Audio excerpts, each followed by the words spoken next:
Kita elaborasi lebih lanjut bagaimana vaksinasi lansia ini terhubung melalui sambungan Zoom dengan Ketua Tim Advokasi Vaksinasi Pengurus Besar Ikatan Dokter Indonesia, Iris Rengganis. Selamat sore Bu Iris. Selamat sore. Ya, terima kasih Bu Iris sudah bergabung dengan Ferdi. Pak, Bu, kita ingin lebih lanjut mengetahui banyak lansia atau katakanlah keluarganya yang khawatir Bu dengan kejadian ikutan pasca imunisasi atau KIPI.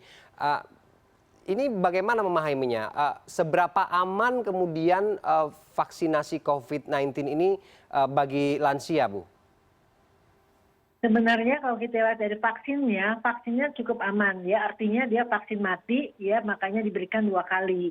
Hanya tentu vaksin itu diberikan pada orang yang sehat. Pada lansia yang tentu komorbidnya terkontrol. Dalam hal ini kita tentu memberikannya melihat orang satu persatu, dan kalau memang terkontrol penyakitnya, kita tidak perlu takut. Banyak sekali lansia yang sudah berhasil juga diberikan vaksin COVID-19. Bu Iris, screeningnya seketat apa sih Bu untuk meminimalisir terjadinya KIPI pada lansia ini, Bu? Sebenarnya screeningnya tidak berbeda dengan vaksin yang lain ya, karena ini vaksin baru. Jadi pada awalnya memang screeningnya ketat, tetapi sekarang kan sudah dinamis ya, sesuai dengan perkembangan waktu. Dan kita lihat perkembangannya seperti misalnya hipertensi. Awalnya kan ketat 140/90. Sekarang udah 180/110 yang paling tinggi. Jadi kan sudah banyak dinamika yang jalan. Jadi artinya tidak seketat di awal. Oke, diabetes misalnya kan. Asal terkontrol dengan baik juga tidak apa-apa. Ya, jadi semuanya asal terkontrol dengan baik. Oke, artinya penyakit-penyakit penyerta yang kemudian dimiliki oleh si calon penerima vaksin ini juga harus dikontrol dulu dan dilakukan pemeriksaan secara komprehensif, begitu ya Bu Iris ya?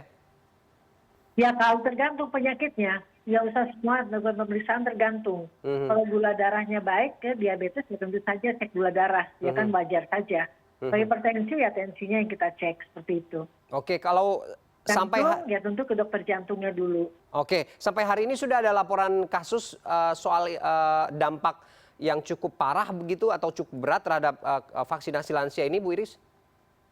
Belum ya, mudah-mudahan jangan. Jadi sampai hari ini ringan sampai sedang, KIPI-nya tidak berbeda seperti KIPI-KIPI yang lain, vaksin-vaksin yang lain.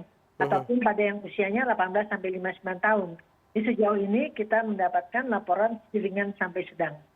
Oke, apa kemudian yang harus diantisipasi Bu Iris kalau ada efek samping begitu yang cukup berat, mungkin ada hal-hal tertentu yang harus diwaspadai Bu sebelum dilakukan vaksinasi?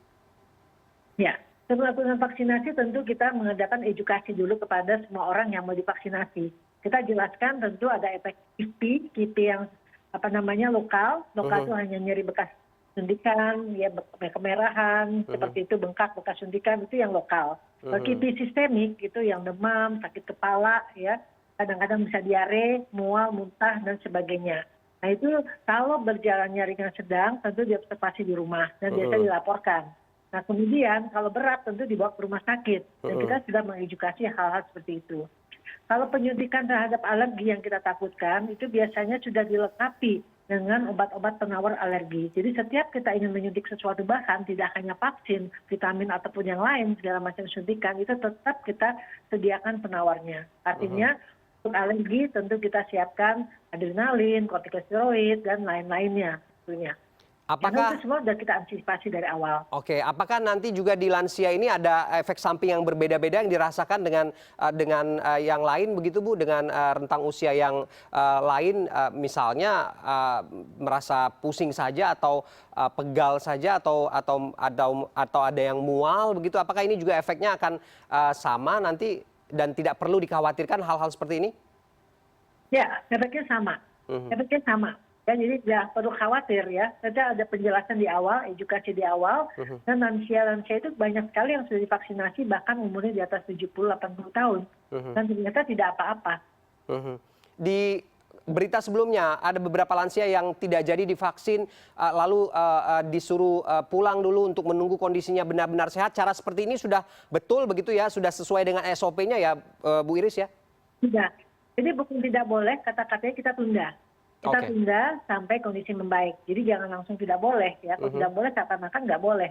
Padahal sebetulnya penyakitnya bisa dikontrol. Oke, artinya memang harus ada pemeriksaan yang lebih lengkap dan akurat begitu sebelum benar-benar dinyatakan siap untuk divaksin. Baik, terima kasih Bu Iris sudah bergabung dengan kita sore ini.